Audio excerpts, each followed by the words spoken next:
Ito na si Huwag matapot sa mga taong prangka at masungit. Mas matapot ka sa mga nagpapanggap na mabait. Yun pala ay plastic.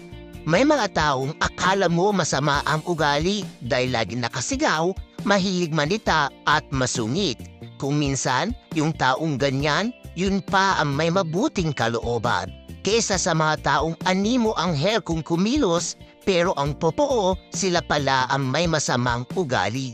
Maganda maging kaibigan ang mga taong prangka at masungit kaysa sa mga taong patalikod kung tumira at kung umasta, pabida.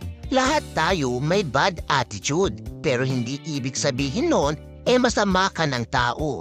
Di tulad ng iba dyan, kunwari mabait lang pag may kailangan at pag napapakinabangan yung isang tao. Tandaan mo, hindi tayo masungit o mayabang. Sadyang dilan nating ugali ang magbait-baitan sa mga taong batikan